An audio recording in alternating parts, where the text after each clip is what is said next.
El 7 de julio de 1945, el aire sobre el estrecho de Formosa vibró con el rugido ensordecedor de motores Pratt y Whitney R-2800 trabajando al límite de su capacidad. El capitán Radamés Gaxiola Andrade apretó con firmeza los controles de su República P-47 Thunderbolt, sintiendo la respuesta del aparato de 8 toneladas bajo sus manos, mientras sus ojos, entrenados en los vastos cielos del desierto de Sonora, escaneaban metódicamente el cielo cristalino en busca de cualquier movimiento, de cualquier reflejo metálico que delatara la presencia de cazas japoneses. A 10.000 pies de altitud, el océano Pacífico se extendía como un espejo infinito y engañosamente pacífico debajo de él. El sudor frío goteaba por su frente dentro del casco de cuero, no por el calor tropical que se colaba en la cabina, sino por la tensión eléctrica que precede al combate. En ese momento preciso, ninguno de los experimentados pilotos imperiales japoneses que patrullaban los cielos de Formosa, considerados por ellos un bastión inexpugnable, podía siquiera imaginar que estaban a punto de enfrentarse a algo que jamás habían visto antes en toda la guerra. Un adversario que no aparecía en sus manuales de identificación ni en sus peores cálculos. Las franjas verticales verdes, blancas y rojas de la bandera mexicana, pintadas con orgullo en la cola de los cazas enemigos, se convertirían en una imagen tan desconcertante como letal. Nadie en el alto mando aéreo japonés, obsesionado con los estadounidenses y los australianos, tenía la más mínima idea de que México había viajado miles de kilómetros para luchar tan lejos de casa, y que un hombre nacido entre las áridas montañas de Sonora estaba a punto de cambiar para siempre, con su valor y pericia. Un pequeño pero significativo capítulo de la historia de la Guerra Aérea del Pacífico. Radamés Gaxiola Andrade había nacido en 1917 en el pequeño y áspero pueblo minero de Cananea, Sonora, un lugar donde el aire siempre olía a polvo, a cobre y a esfuerzo, y donde las montañas se alzaban como gigantes silenciosos e inmutables contra el implacable cielo del desierto. Su padre, como la mayoría de los hombres del lugar, trabajaba día tras día en las profundidades de las minas, con las manos callosas y los pulmones cargados del mismo mineral que extraían. La familia Gaxiola no tenía riquezas materiales, pero poseía algo que consideraban infinitamente más valioso, un orgullo mexicano indómito que corría por sus venas con la fuerza de un río caudaloso. Desde muy niño, Radamés adquirió la costumbre de mirar hacia arriba, no hacia las oscuras profundidades de la tierra que se tragaba a los hombres, sino hacia el vasto cielo abierto, donde los halcones y los buitres se deslizaban con una gracia mortal y aparentemente sin esfuerzo, dominando un reino inalcanzable. A los 15 años, cuando otros muchachos de su edad ya hablaban de seguir los pasos de sus padres y descender a las minas, Radamés había tomado en silencio una decisión irrevocable que marcaría su destino. Él no pertenecía a la tierra, él tomaría el cielo. En 1935, con apenas 18 años y el corazón lleno de sueños que muchos consideraban imposibles para un joven de su origen, se alistó contra viento y marea en el Colegio del Aire de México. Los instructores, veteranos de alas curtidas, vieron inmediatamente en aquel joven del desierto algo especial, una comprensión instintiva y casi visceral del vuelo que no se puede enseñar en los manuales, un talento que solo se puede pulir, como se pule un diamante en bruto hasta hacerlo brillar con luz propia. Durante 5 largos y fundamentales años, Radamés voló todo lo que la incipiente Fuerza Aérea Mexicana tenía disponible. Biplanos obsoletos, aviones de entrenamiento desgastados, cualquier artefacto con alas que pudiera mantenerse en el aire. Sus compañeros y superiores no tardaron en notar que Gaxiola poseía una cualidad extraña y valiosísima para un piloto. Nunca parecía tener prisa, nunca actuaba por impulso. Volaba con la serena paciencia de un cazador del desierto, observando, calculando, esperando con calma tensa el momento perfecto para actuar, una virtud que más tarde salvaría su vida y la de sus hombres en múltiples ocasiones. En 1940, se graduó con honores como teniente y fue asignado al Escuadrón 1 de la Fuerza Aérea Mexicana. Durante 3 años realizó un trabajo aparentemente rutinario.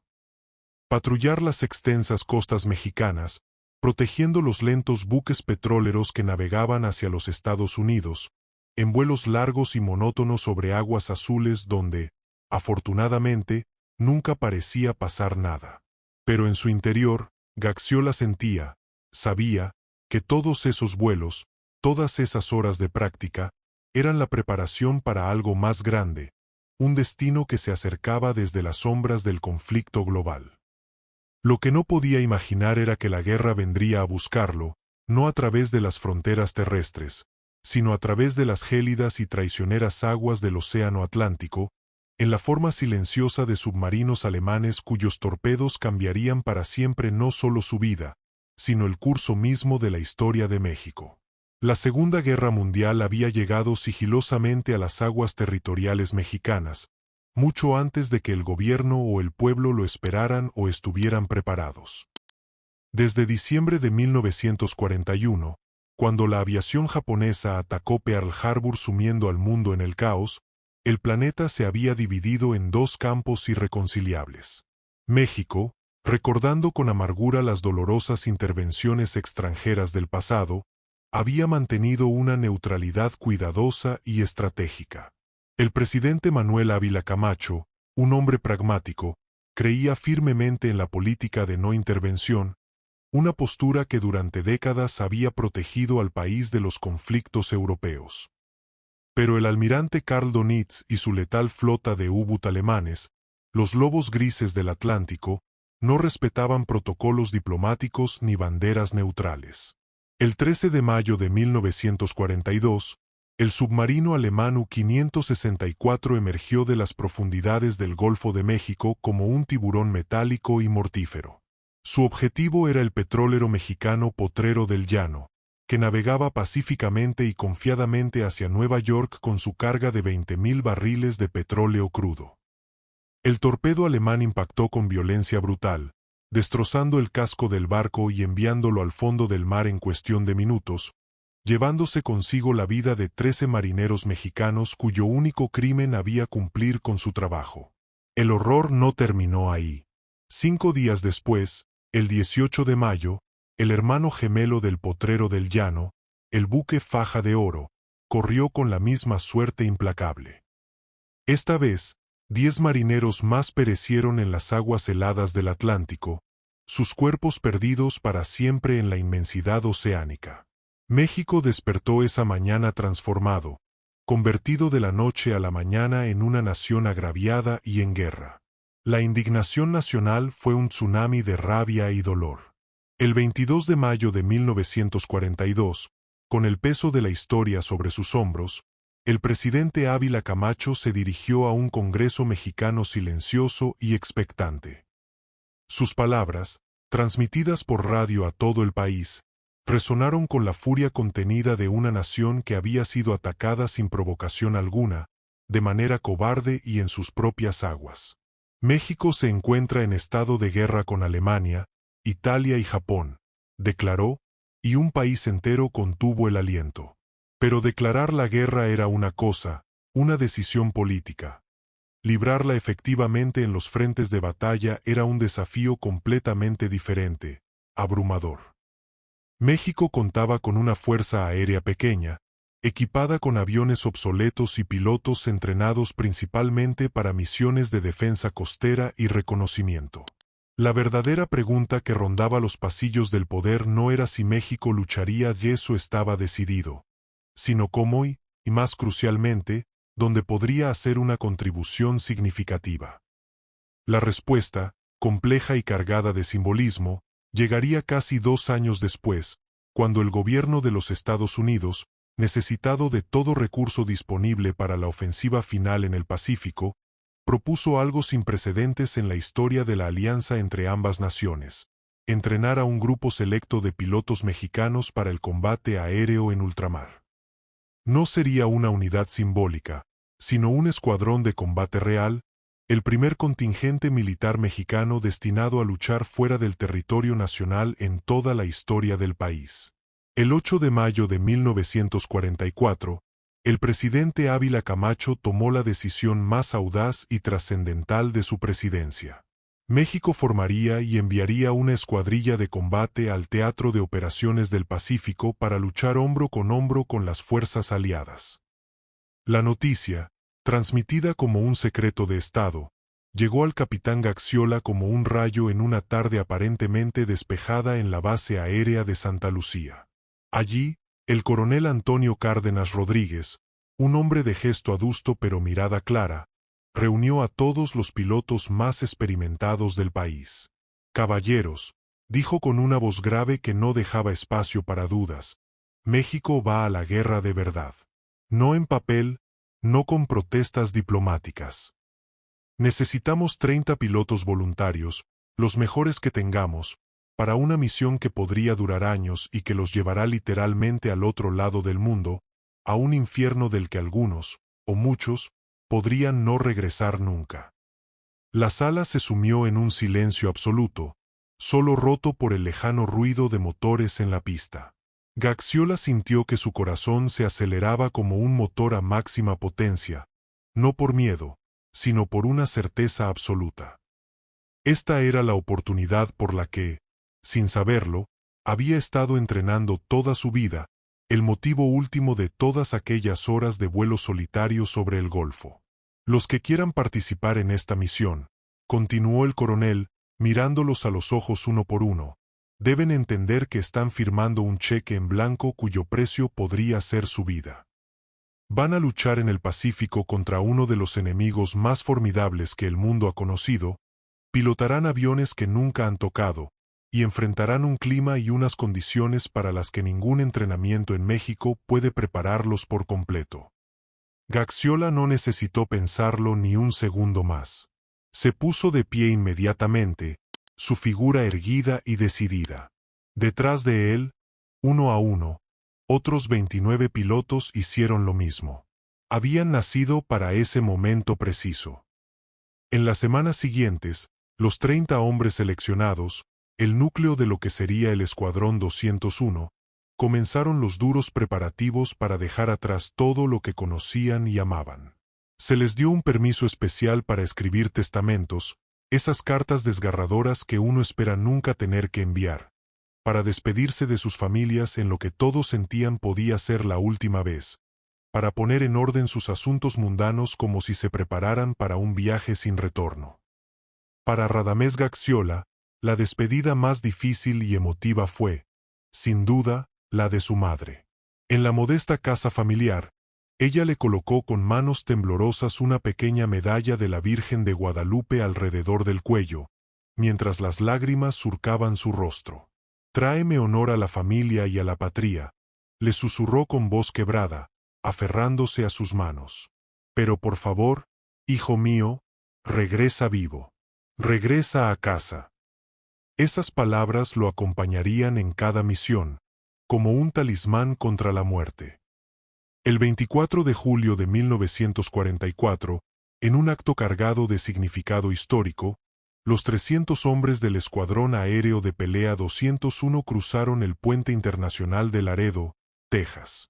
Era la primera vez, desde las guerras de independencia y reforma, que un contingente militar mexicano organizado pisaba suelo extranjero con el propósito expreso de entrenarse para el combate en ultramar. El campo Randolph en San Antonio, Texas, se convertiría en su hogar temporal, en el crisol donde forjarían su leyenda como las águilas aztecas. Este nombre, tan poderoso y evocador, surgió de manera espontánea durante esas primeras semanas de adaptación, cuando los pilotos mexicanos, sintiéndose lejos de casa y a veces rodeados de compañeros estadounidenses que los miraban con una mezcla de curiosidad, en ocasiones, un desdén sutil, decidieron que necesitaban una identidad propia que los uniera y los inspirara. «Somos como las águilas aztecas», había dicho una noche el teniente José Espinosa Fuentes, mientras los pilotos se reunían en sus austeras barracas compartiendo historias de caza.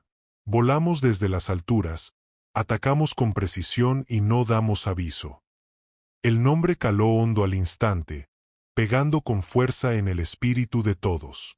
Para Gaxiola y sus compañeros, Los siguientes 7 meses fueron los más intensos, demandantes y transformadores de sus vidas.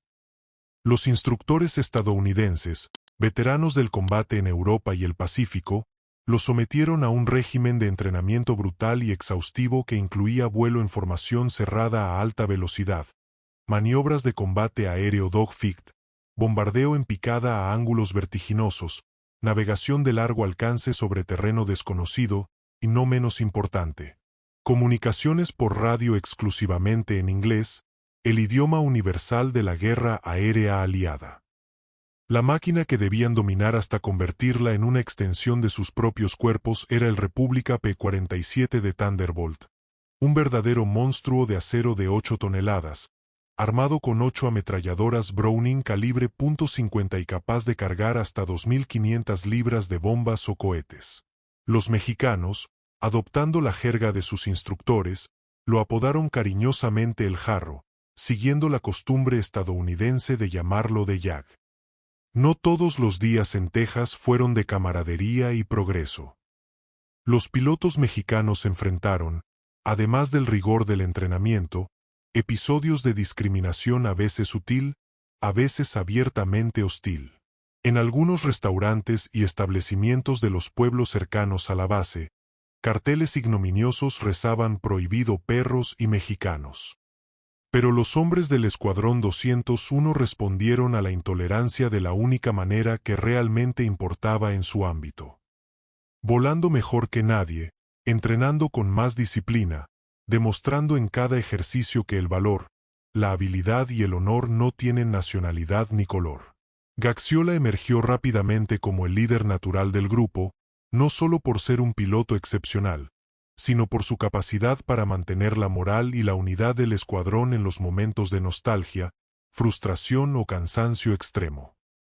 No estamos aquí solo para entrenar, les recordaba durante las largas y frías noches de Texas, reunidos en torno a una taza de café. Estamos aquí para demostrarle al mundo, y a nosotros mismos, que México puede luchar y triunfar junto a cualquiera. Cada vez que subamos a un avión, cada vez que ejecutemos una maniobra, llevamos la bandera no solo pintada en el fuselaje, la llevamos aquí, en el corazón. El 20 de febrero de 1945, en una ceremonia formal y emotiva en el campo Myers de Greenville, Texas, los pilotos mexicanos recibieron su bandera de combate, un símbolo tangible de la misión que estaban a punto de emprender. Era la confirmación oficial. Ya no eran solo un grupo de pilotos individuales, se habían fusionado en una unidad de combate cohesiva, férrea, lista para llevar el nombre y el honor de México a la guerra más grande y devastadora que la humanidad había conocido.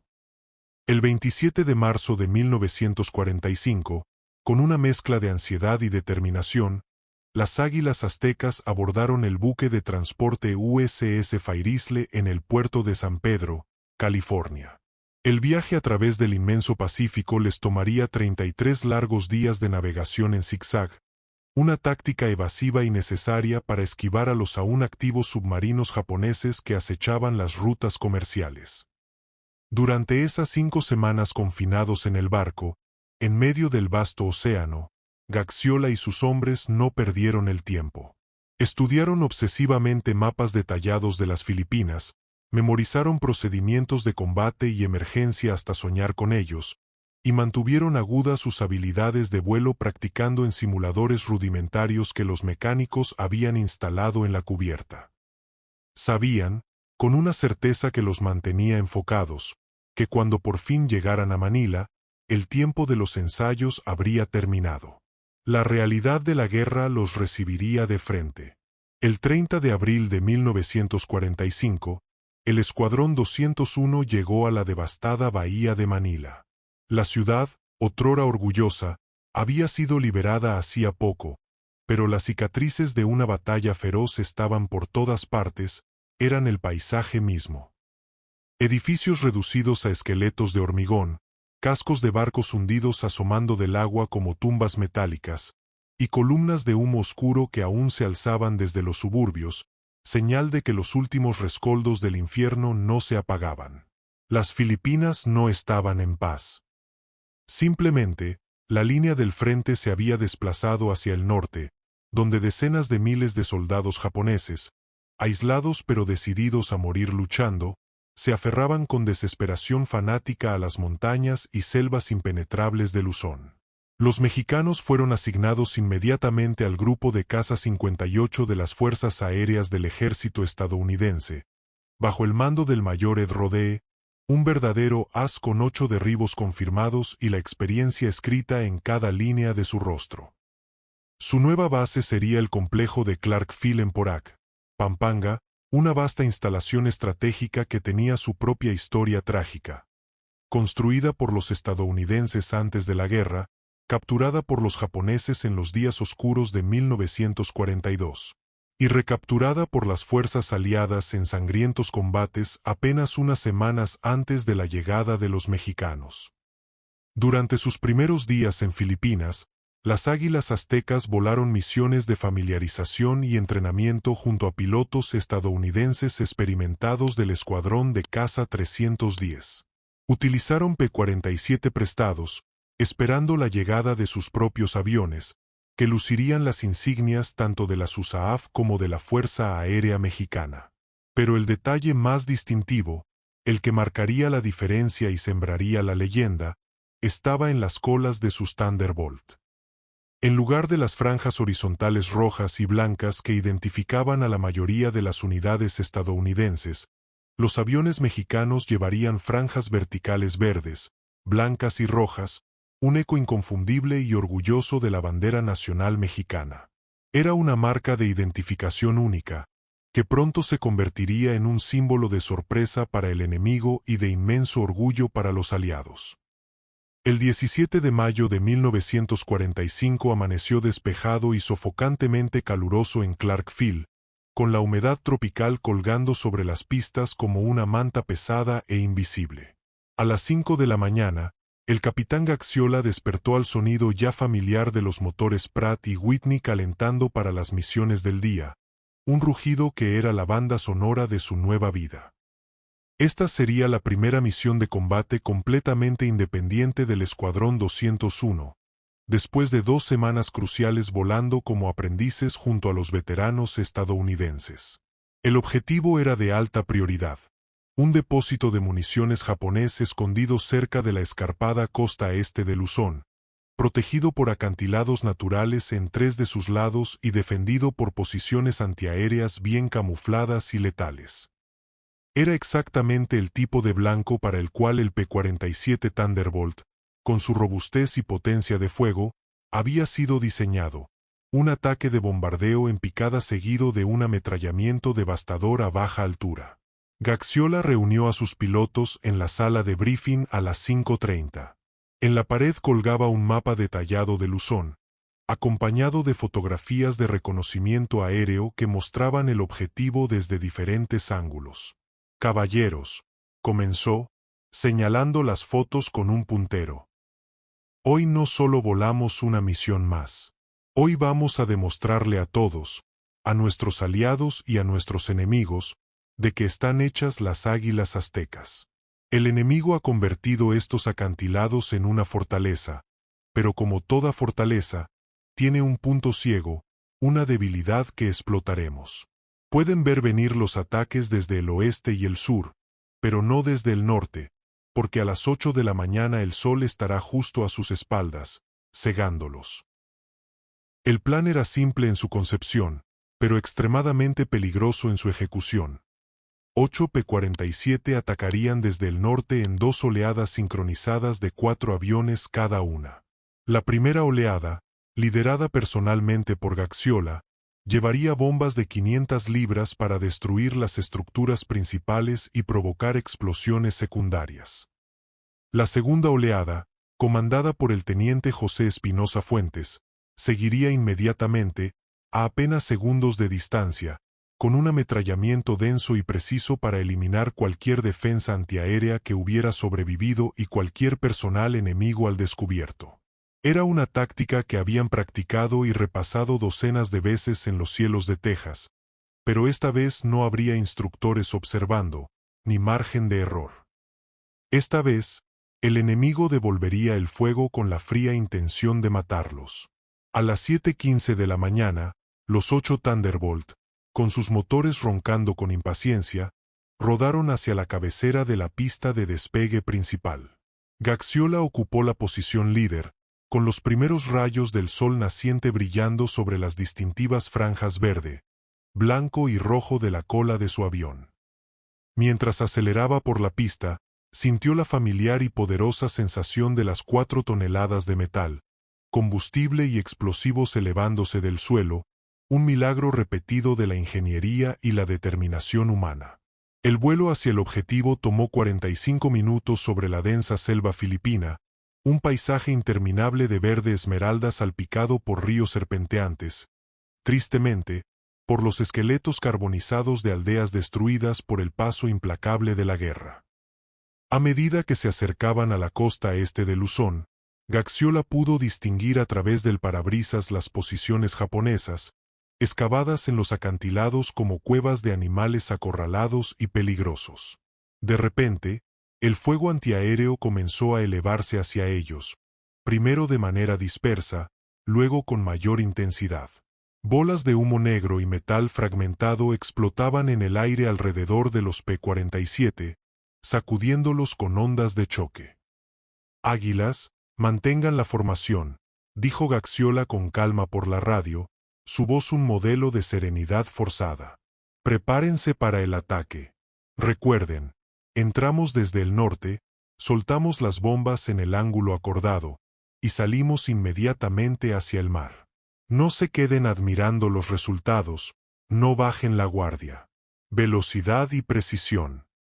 A las 8:05 en punto, Gaxiola inclinó su Thunderbolt hacia adelante, poniéndolo en una picada de 45 grados que lo dirigía como un proyectil directo hacia el depósito de municiones japonés, su velocidad aumentando hasta las 300 millas por hora.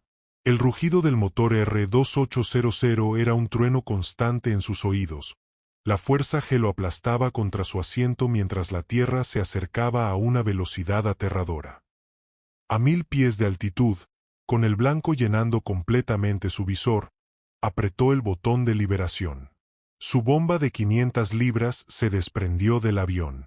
Inmediatamente después, tiró de la palanca de control con todas sus fuerzas, el enorme avión protestando mientras salía de la picada, la fuerza G negativa haciéndole ver estrellas por un instante. Detrás de él, una explosión masiva, seguida de una serie de detonaciones secundarias en cadena, envió una columna de humo negro y llamas anaranjadas hacia el cielo, confirmando que había dado en el blanco con precisión quirúrgica. Los otros 3 pilotos de su oleada siguieron su ejemplo con intervalos perfectos, sus bombas convirtiendo el complejo japonés en un infierno incontrolable de fuego, metralla y humo espeso. Luego, como un reloj suizo, llegó la segunda oleada. El teniente Espinosa Fuentes dirigió un ametrallamiento devastador y metódico, barriendo las posiciones de cañones antiaéreos que habían sobrevivido al bombardeo inicial y a cualquier estructura que aún estuviera en pie. En 15 minutos exactos, la misión había concluido.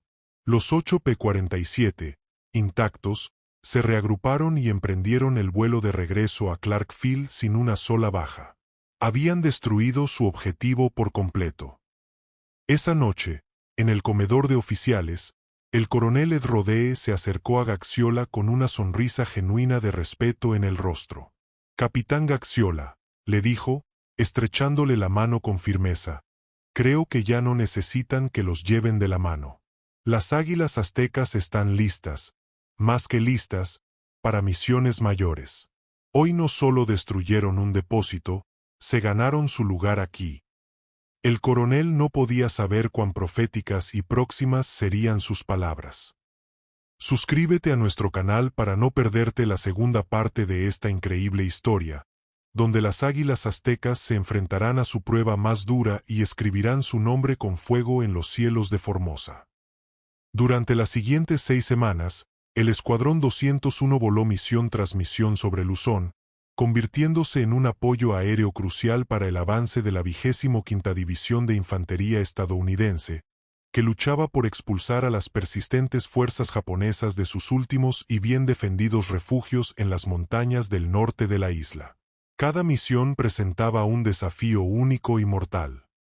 Atacar convoys de suministros japoneses que se movían como fantasmas por senderos de la selva bajo el manto de la noche, destruir posiciones de artillería escondidas en lo profundo de cuevas naturales casi inaccesibles, bombardear concentraciones de tropas enemigas que intentaban reagruparse en aldeas abandonadas. Los pilotos mexicanos, con su estilo mesurado pero implacable, ganaron rápidamente una reputación de excelencia entre las fuerzas aliadas. Eran conocidos por su agresividad calculada en el combate, y sobre todo, por una precisión en los ataques que minimizaba daños colaterales. Los pilotos estadounidenses comenzaron a llamarlos cariñosamente de Wite no Usis, las narices blancas, por la distintiva pintura blanca en los capós de sus motores, o Pancho Pistolas, inspirándose en el personaje de Disney, que se convirtió en una mascota no oficial pintada en algunos fuselajes. Pero toda esta experiencia, todo este reconocimiento, no era más que el preludio. La verdadera prueba de fuego para las águilas aztecas, la misión que definiría su legado histórico, estaba por llegar. A principios de julio de 1945, mientras las fuerzas aliadas, con los ojos puestos ya en el archipiélago japonés, se preparaban para la fase final y más sangrienta de la guerra, el Escuadrón 201 recibió sus órdenes más peligrosas y ambiciosas hasta la fecha. Realizar misiones de barrido de casas sobre la isla de Formosa, la actual Taiwán. Este territorio no era como Luzón. Era una isla fuertemente fortificada que servía como el último bastión japonés importante entre las Filipinas y las islas principales del Japón imperial. Estaba completamente controlada por el enemigo, con una densa red de aeródromos, rádares y defensas antiaéreas. Para un piloto derribado allí, no habría posibilidad de rescate por parte de la guerrilla filipina. Significaría captura segura o muerte. Además, la inteligencia confirmaba la presencia de escuadrones de cazas japoneses experimentados, pilotos que defenderían sus bases con la desesperación mortal de quienes saben que no hay retirada posible. El 6 de julio de 1945, Gaxiola recibió la orden que marcaría un antes y un después en su vida y en la historia militar mexicana. Su superior, con rostro serio, le explicó: «Capitán, mañana liderará usted una formación de 8 aviones en un barrido ofensivo sobre el norte de Formosa. Su misión primaria es localizar y destruir cualquier actividad aérea japonesa que encuentren. La duración del vuelo será al límite absoluto del alcance de combustible del P-47, aproximadamente 7 horas. Volarán sin escolta, sin apoyo cercano. Si un avión sufre daños o es derribado sobre la isla, no habrá posibilidad de extracción. ¿Está claro?». Gaxiola, mirándolo fijamente a los ojos, respondió sin un ápice de vacilación: «Sí, señor. Las águilas aztecas están listas para cumplir con la misión». La madrugada del 7 de julio de 1945 llegó con una calma inquietante y premonitoria sobre Clark Field. A las 4 de la mañana, mientras las últimas estrellas aún titilaban sobre el archipiélago filipino, Gaxiola y sus 7 pilotos seleccionados, lo mejor de lo mejor que México tenía en el Pacífico, comenzaron los meticulosos preparativos para la que sería la misión más arriesgada y lejana que su país hubiera emprendido jamás en territorio extranjero. Los mecánicos, tanto mexicanos como estadounidenses, habían trabajado toda la noche en turnos extenuantes, asegurándose de que cada P-47 estuviera en condiciones de vuelo perfectas.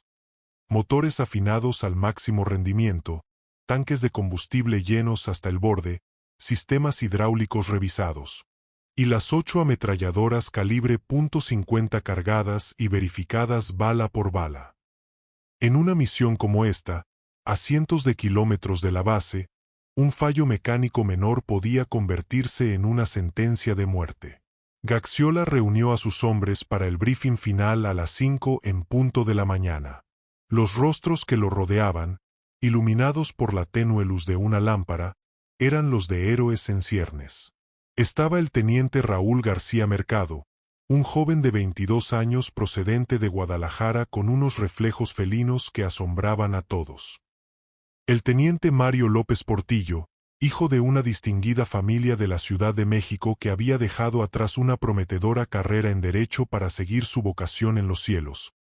El capitán Pablo Rivas Martínez, un veterano instructor de vuelo de Veracruz cuya experiencia era un pilar de tranquilidad.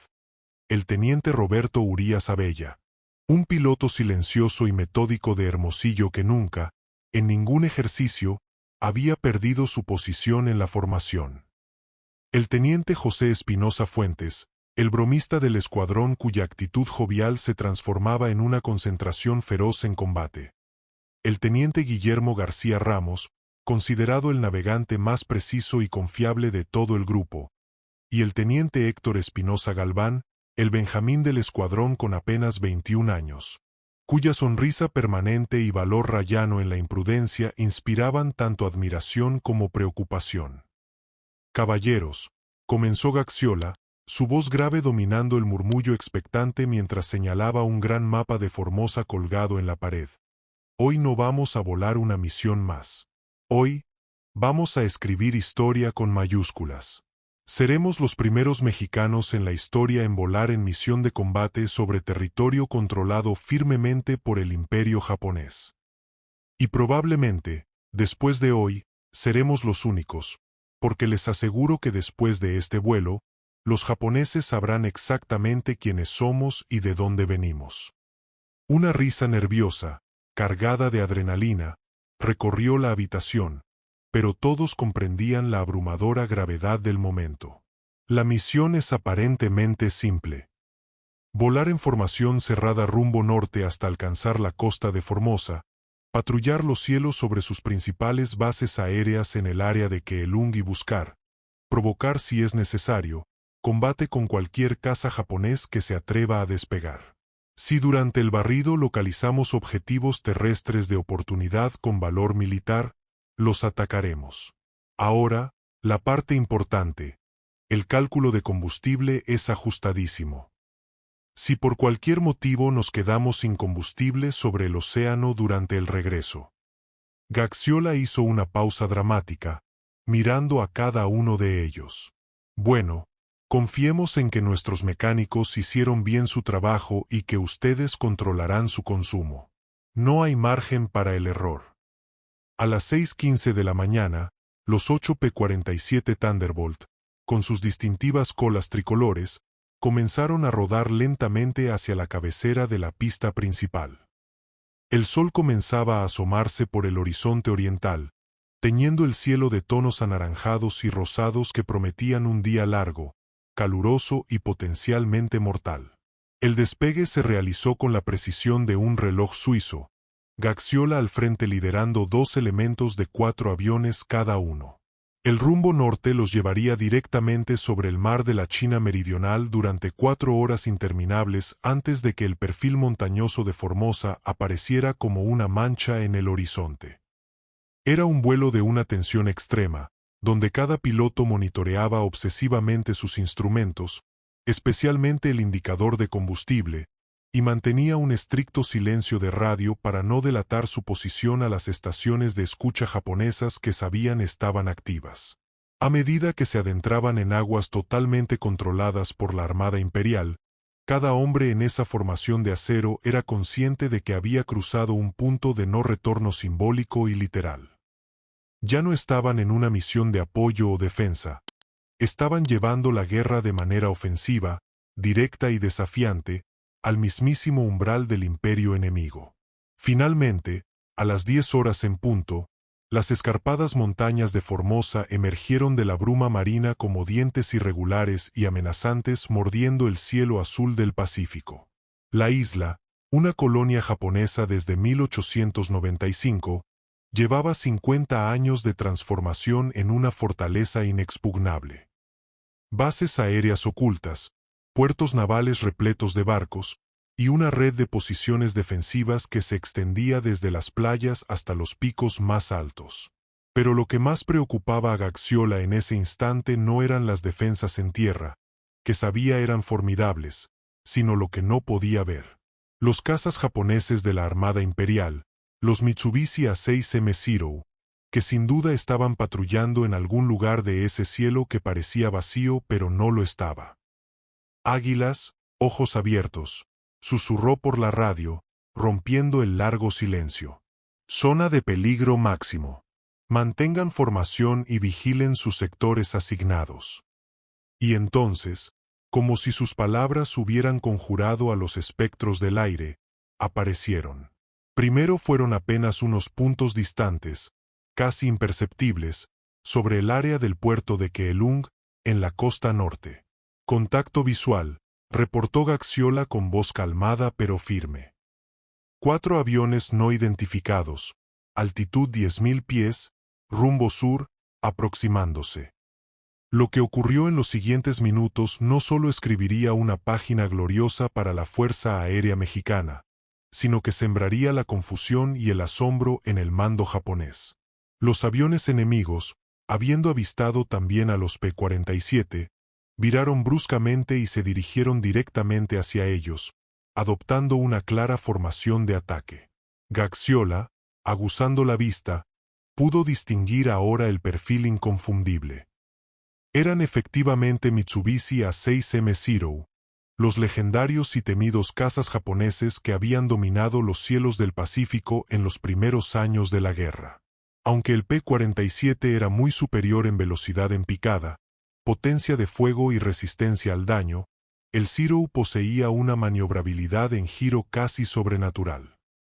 Y, lo que era más importante, aquellos pilotos japoneses conocían cada nube, cada corriente de aire sobre su propio territorio, y tenían la ventaja psicológica de defender su suelo, o al menos, su colonia. Águilas, prepárense para combate, ordenó Gaxiola, su mente procesando tácticas a la velocidad de la luz. Recuerden el entrenamiento, mantengan la velocidad, no entren en duelos de giro cerrado con ellos. Usen la picada, ataquen desde arriba y salgan con velocidad. Ahora. Los dos grupos de cazas se cerraron el uno sobre el otro a una velocidad combinada que superaba las 500 millas por hora, un encuentro mortal a alta velocidad.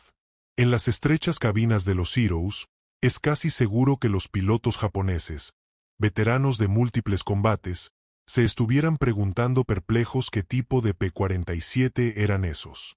Esas extrañas marcas en las colas, franjas verticales que no coincidían con ninguna unidad aliada conocida.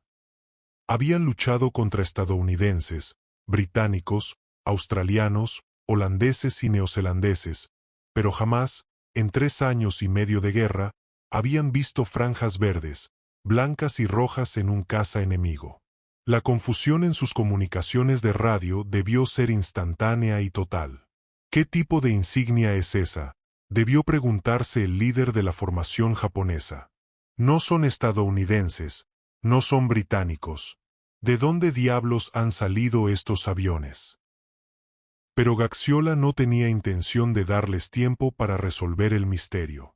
A 500 yardas de distancia, en el rango perfecto, apretó el botón de disparo. Sus 8 ametralladoras calibre .50 rugieron simultáneamente, enviando una mortífera lluvia de balas trazadoras y perforantes hacia el Zero que lideraba la formación. El piloto japonés, sorprendido por la agresividad y precisión del primer ataque, viró bruscamente hacia la izquierda en una evasiva desesperada, perdiendo momentáneamente su posición de tiro. Fue en ese instante crítico, cuando las dos formaciones se cruzaron en el cielo sobre Formosa y comenzaron una danza mortal, que sucedió algo que añadiría un elemento casi mítico al encuentro. Una ráfaga de viento cambió ligeramente la actitud de los P-47 mexicanos, y al hacerlo, expuso con total claridad las colas pintadas con los colores de la bandera mexicana a los pilotos japoneses que volaban justo debajo de ellos. El momento de reconocimiento, de comprensión tardía, debió ser como un relámpago que ilumina un paisaje desconocido.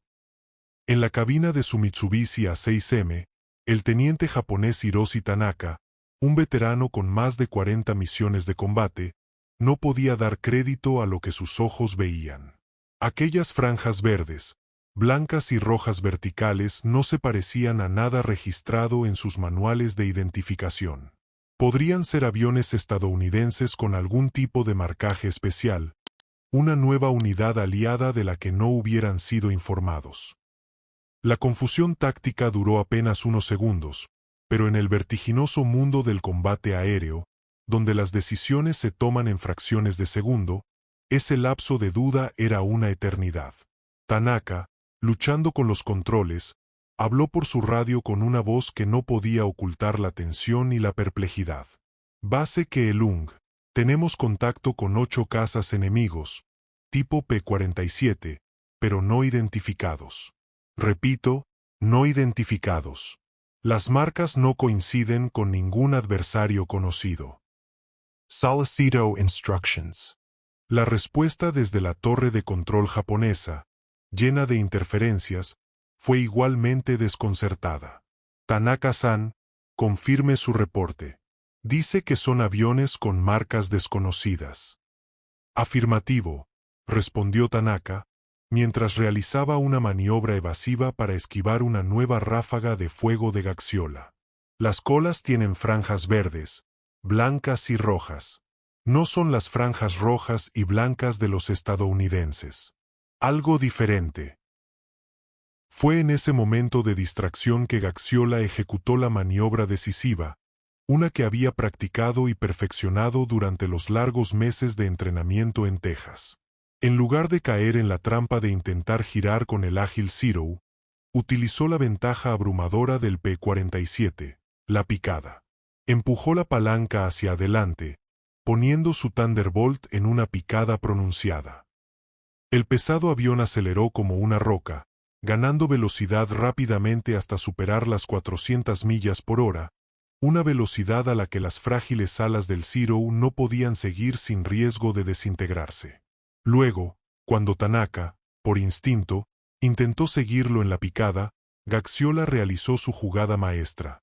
Tiró de la palanca hacia atrás con toda su fuerza, haciendo que el robusto P-47 saliera de la picada en un ascenso brusco, usando a resistencia estructural superior de su avión para una maniobra que hubiera partido en dos las alas del caza japonés.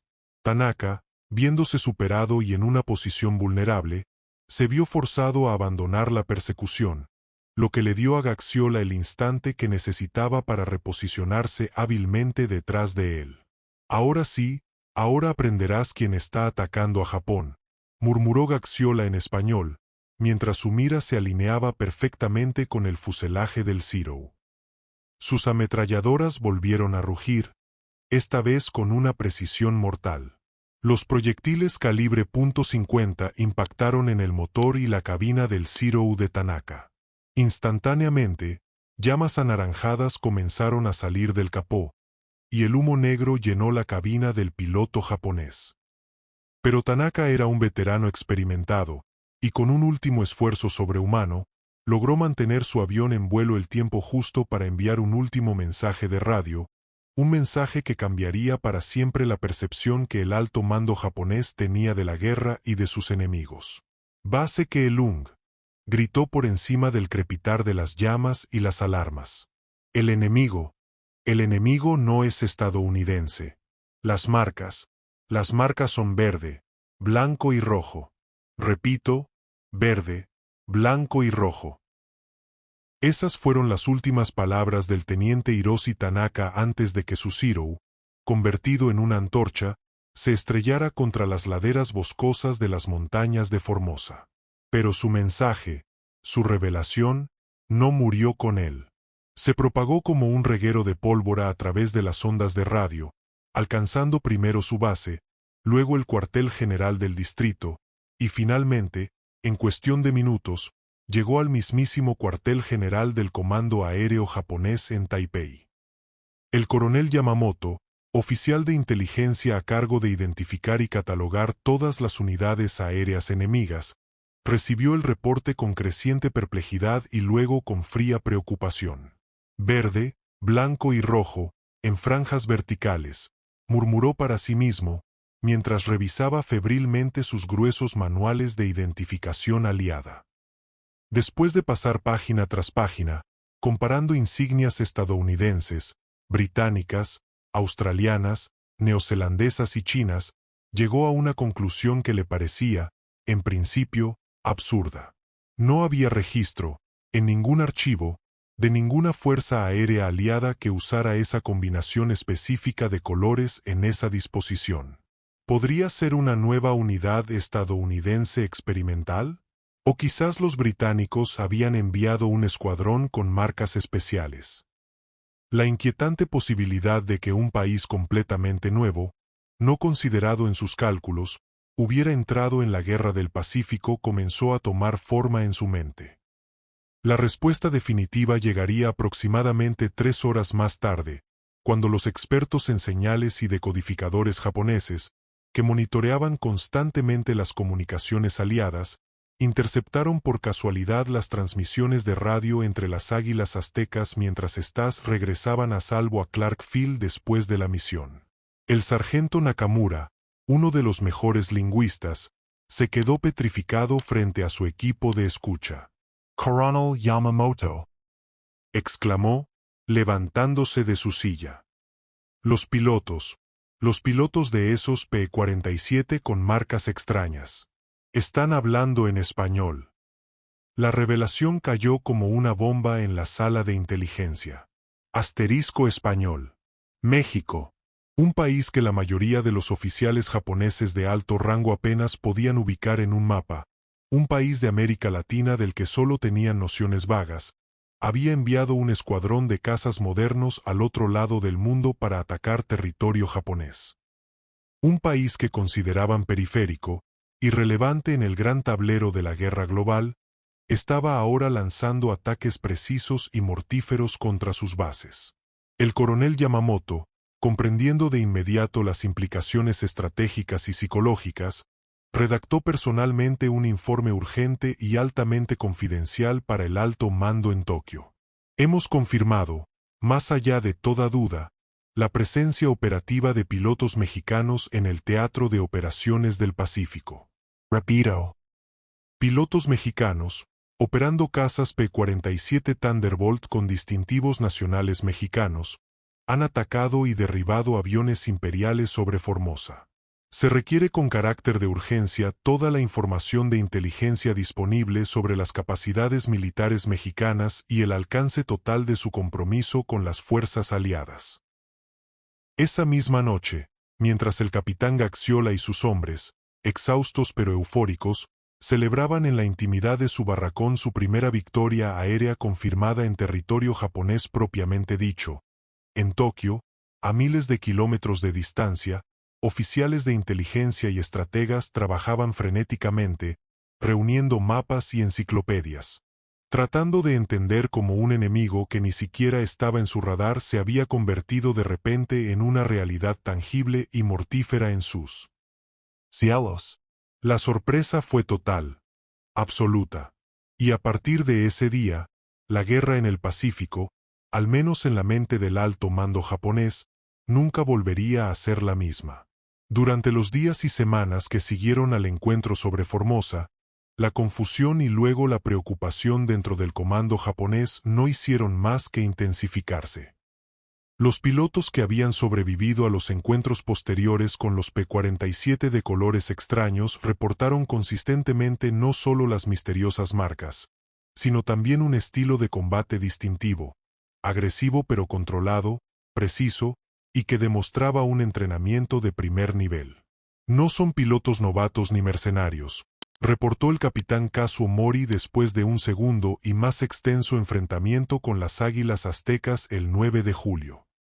Conocen sus aviones a la perfección, sus tácticas de formación son sólidas y su disciplina de fuego es excelente. Quienquiera que los haya entrenado, ha hecho un trabajo formidable. La pregunta que comenzó a obsesionar a los planificadores de guerra en Tokio era simple en su formulación, pero aterradora en sus implicaciones. Si México, un país con el que no tenían conflicto directo más allá de la declaración de guerra formal, había sido capaz de organizar, entrenar y desplegar un escuadrón de combate de élite en el Pacífico, que otros países latinoamericanos podrían estar preparándose para hacer lo mismo. ¿Argentina? ¿Chile? ¿Brasil? ¿Colombia? La pesadilla estratégica se dibujaba con claridad. Japón había planeado y calculado su guerra contra los Estados Unidos, Gran Bretaña, Australia y los Países Bajos. No había calculado, ni por asomo, tener que enfrentarse a una coalición que pudiera incluir a gran parte del hemisferio occidental. El frente potencial se ampliaba de manera alarmante en sus mapas de situación. Mientras tanto, en Clarkfield, lejos de estas cavilaciones enemigas, Gaxiola y sus hombres continuaban volando misiones diarias sobre Formosa y el norte de Luzón, ganando con cada salida mayor confianza, cohesión y efectividad. El impacto psicológico en las fuerzas japonesas en tierra comenzó a hacerse palpable. La moral decaía cuando circulaban rumores de que un nuevo enemigo desconocido atacaba desde el aire. Pero la verdadera medida del éxito de las águilas aztecas no residía solo en la confusión que sembraban, sino en los resultados tangibles y contundentes de sus misiones. Entre junio y agosto de 1945, el Escuadrón 201 llevó a cabo más de 90 misiones de combate ofensivo, acumulando un total de más de 1.900 horas de vuelo de guerra. Sus blancos destruidos o severamente dañados incluían más de 30.000 vehículos enemigos entre camiones, tanques ligeros y vehículos de transporte, más de 100 posiciones de artillería y emplazamientos de ametralladoras silenciados, y al menos 5 depósitos de suministros y municiones reducidos a escombros humeantes, con un valor estratégico incalculable. Más importante aún, análisis posteriores de inteligencia les acreditaron haber puesto fuera de combate, entre muertos y heridos, a aproximadamente 30.000 soldados japoneses, una contribución numérica y moral sustancial al esfuerzo aliado para asegurar las Filipinas y preparar el camino hacia Japón. El reconocimiento por esta labor no se hizo esperar, y llegó desde el nivel más alto posible. El general Douglas MacArthur, comandante supremo de las fuerzas aliadas en el área del Pacífico Sudoeste, un hombre no dado a halagos superfluos, envió una carta personal de felicitación al coronel Antonio Cárdenas Rodríguez, elogiando sin reservas el valor y la efectividad de los pilotos mexicanos. Las águilas aztecas, escribió MacArthur, han demostrado con hechos, no con palabras, que el coraje y el honor no tienen fronteras geográficas, y que México merece, sin duda alguna, un lugar de honor y respeto entre las naciones que luchan por la libertad y la justicia en este conflicto mundial. Comparte este video con alguien que creas que debe conocer esta increíble historia de valor y honor, para que la leyenda de las águilas aztecas no se pierda en el olvido. El 26 de agosto de 1945, las águilas aztecas volaron su última misión oficial como escuadrón completo, escoltar un gran convoy aliado que se dirigía hacia el norte de las Filipinas. La guerra había terminado oficialmente el 15 de agosto con la rendición incondicional de Japón, pero persistía el temor real a ataques kamikaze suicidas lanzados desde bases remotas en Formosa o China, por pilotos fanáticos que pudieran no haber aceptado o recibido la orden de cesar las hostilidades. Era una misión simbólicamente perfecta: proteger la frágil paz que ellos, con sus acciones, habían ayudado activamente a conseguir. Durante el tranquilo vuelo de regreso a Clarkfield esa tarde, con el sol poniéndose en el horizonte, Radamés Gaxiola tuvo un momento de profunda reflexión interior. Mirando a través de la cúpula de su cabina a los otros 7 Thunderbolt que volaban en formación perfecta a su alrededor, pensó en el extraordinario viaje que habían emprendido juntos. Habían partido desde las áridas montañas y los pequeños pueblos de México, cruzado continentes y océanos, para llegar a estos cielos exóticos y peligrosos del Pacífico. Habían enfrentado no solo a un enemigo formidable y despiadado, sino también a la discriminación, a la añoranza por su tierra, y al abrumador peso de representar a toda una nación en un escenario global por primera vez en su historia. Habían pagado un precio terrible en vidas. Recordó con dolor los rostros de los 5 compañeros que no regresarían jamás. el teniente Héctor Espinosa Galván, cuyo avión sufrió una falla mecánica y se estrelló en el mar durante una misión de traslado. El teniente José Espinosa Fuentes, derribado por un impacto directo de fuego antiaéreo mientras cubría la retirada de sus compañeros. El teniente Fausto Vega Santander, que se quedó sin combustible sobre el océano después de una misión prolongada y desapareció para siempre. Los tenientes Mario López Portillo y Pablo Rivas Martínez, atrapados por una tormenta tropical súbita y violenta durante una patrulla, cuyos aviones nunca fueron encontrados. Cada pérdida había sido una herida profunda en el alma de Gaxiola, que como líder sentía la responsabilidad de cada uno de los hombres bajo su mando. Pero también, con esa misma claridad, vio lo que habían logrado, lo que parecía imposible cuando cruzaron la frontera en Laredo con más dudas que certezas, hacía ya 15 meses. Habían demostrado, más allá de cualquier discurso patriótico, que México podía pararse de igual a igual junto a las mejores fuerzas militares del mundo y no solo sobrevivir, sino destacar, triunfar. Habían llevado los colores de la bandera mexicana a rincones del planeta donde nunca antes había ondeado, y lo habían hecho con un honor y una eficacia que resonó en los despachos de los generales aliados y en los informes de inteligencia del enemigo. El 18 de noviembre de 1945, cuando las Águilas Aztecas regresaron por fin a la Ciudad de México, fueron recibidos como los héroes nacionales que eran. Un gigantesco desfile militar los esperaba en el Zócalo, con una multitud que los vitoreaba hasta enronquecer. El presidente Manuel Ávila Camacho recibió personalmente, con emoción visible, la bandera de combate del escuadrón, ya gastada por el viento y el humo de batalla. En un discurso transmitido por radio a toda la República, sus palabras resonaron en la plaza: regresan con gloria, habiendo cumplido con el deber más alto que un soldado puede tener. Y en estos momentos, en esta plaza histórica, reciben no solo el agradecimiento del gobierno, sino la gratitud eterna de nuestro pueblo. Pero quizás las palabras más certeras, las que mejor resumían la epopeya vivida, las pronunció el propio Radamés Gaxiola esa misma noche, durante una cena íntima y emotiva con los supervivientes del escuadrón. Levantando su copa, con voz serena pero cargada de sentimiento, dijo: fuimos allí, al otro lado del mundo, con la intención de demostrar que México podía luchar. Pero lo que descubrimos en los cielos de Formosa y Luzón es que México siempre había sabido luchar. Solo necesitaba, como el águila, que le dieran el cielo abierto para extender sus alas y demostrárselo al mundo. La historia de las águilas aztecas se transformó, con el tiempo, en una leyenda, pero curiosamente, en una leyenda que cayó en un relativo olvido durante décadas. En los años posteriores a la guerra, México, por complejas razones políticas internas y por una relación ambivalente con Estados Unidos, prefirió no enfatizar demasiado su participación activa en un conflicto extranjero, temiendo alimentar la percepción de que había actuado como un mero subordinado o satélite. Los veteranos del Escuadrón 201 regresaron a sus vidas civiles en un anonimato sorprendente, cargando consigo memorias extraordinarias de días en los que el destino de su honor nacional había volado con ellos a 10.000 pies de altura.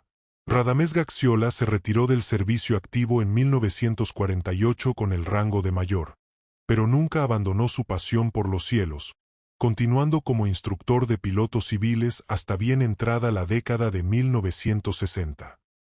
Rara vez hablaba en público sobre la guerra, excepto para decir, con humildad característica, que había sido el privilegio más grande de su vida haber servido junto a hombres que estuvieron dispuestos a entregarlo todo por su patria en tierras tan lejanas. En 1960, durante una entrevista con un periodista estadounidense con motivo del 15º aniversario del fin de la guerra, Gaxiola ofreció una reflexión que encapsulaba perfectamente la esencia de la experiencia de las águilas aztecas.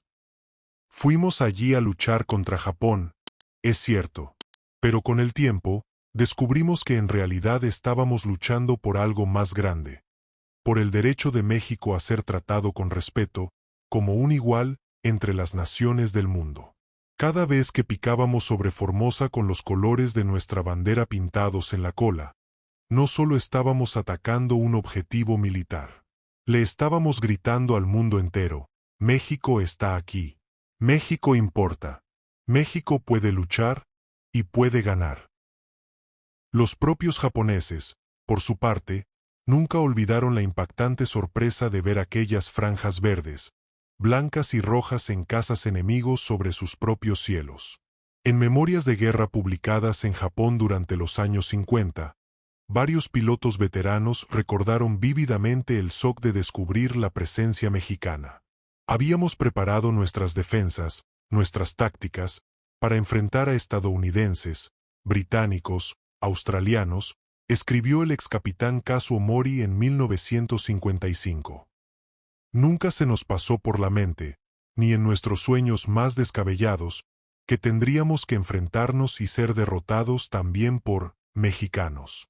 Fue una lección amarga sobre cuán mal habíamos entendido la verdadera naturaleza de la guerra que estábamos librando.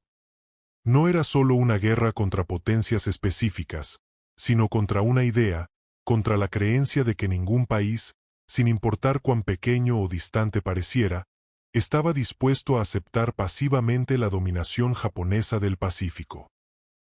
Hoy, casi 8 décadas después de que el capitán Radamés Gaxiola Andrade avistara por primera vez las costas de Formosa desde la cabina de su P-47 Thunderbolt, la historia completa de las águilas aztecas vive principalmente confinada a archivos militares especializados y en los recuerdos, cada vez más escasos, de una generación heroica que se desvanece. En la Ciudad de México, una estación del metro lleva el nombre Escuadrón 201, y en el bosque de Chapultepec existe un monumento discreto que conmemora su servicio y sacrificio. Pero la inmensa mayoría de los mexicanos que pasan a diario por estos lugares desconocen la profundidad, el dramatismo y el significado de lo que sus compatriotas lograron en aquellos cielos lejanos durante los días más oscuros de la Segunda Guerra Mundial. Sin embargo, la pregunta fundamental que esta historia plantea sigue tan vigente y relevante hoy como lo fue en aquel julio de 1945. ¿Qué es lo que impulsa a hombres ordinarios a tomar decisiones extraordinarias? ¿Qué fuerza los lleva a voluntariamente alejarse miles de kilómetros de su hogar, para enfrentarse a un enemigo desconocido en una guerra que, en teoría, podrían haber ignorado desde la seguridad de la neutralidad? Para Radamés Gaxiola y sus compañeros de las Águilas Aztecas, la respuesta siempre fue simple, clara y sin ambages. El honor de la patria no es negociable, y el valor verdadero no reconoce fronteras en un mapa. Cuando los submarinos alemanes hundieron barcos mexicanos en aguas internacionales, México, como nación, tenía esencialmente dos opciones políticas: aceptar la humillación y seguir siendo neutral de nombre, o responder declarando la guerra. La tercera opción, la más audaz y arriesgada, enviara lo mejor de su juventud al otro extremo del planeta para demostrar en el campo de batalla que México no se doblegaría ni se intimidaría. No fue considerada por ningún político o estratega en su sano juicio, excepto por aquellos 30 hombres que levantaron la mano y dijeron presente, transformando lo impensable en una realidad heroica. En nuestro mundo actual, donde el cinismo político, el cálculo frío y la conveniencia estratégica suelen dominar las decisiones entre la guerra y la paz, la historia del Escuadrón 201 nos sirve como un recordatorio poderoso. A veces, solo a veces, los principios morales pueden triunfar sobre la conveniencia, y el honor puede pesar más en la balanza que la mera seguridad. La próxima vez que veas una bandera mexicana ondeando al viento, recuerda no solo su simbolismo patrio. Recuerda que esos colores verde, blanco y rojo, en una ocasión única en la historia, sorprendieron, desconcertaron y desafiaron a pilotos japoneses en unos cielos que nunca imaginaron ver patrullados por cazas con ese emblema, pilotados por hombres que creían, con una fe inquebrantable, que su país merecía un lugar de honor entre las naciones que luchan por la libertad. ¿Tendrías tú, en tus circunstancias, el valor de seguir el llamado del honor hasta las últimas consecuencias, incluso si eso te lleva al fin del mundo? La historia está llena de decisiones que cambiaron el curso de los eventos. Esta es una de ellas. Si crees que estas lecciones de valor y patriotismo deben ser conocidas por más personas, suscríbete a nuestro canal y activa la campanita, porque tenemos muchas más historias asombrosas de México que merecen ser contadas. Hasta la próxima.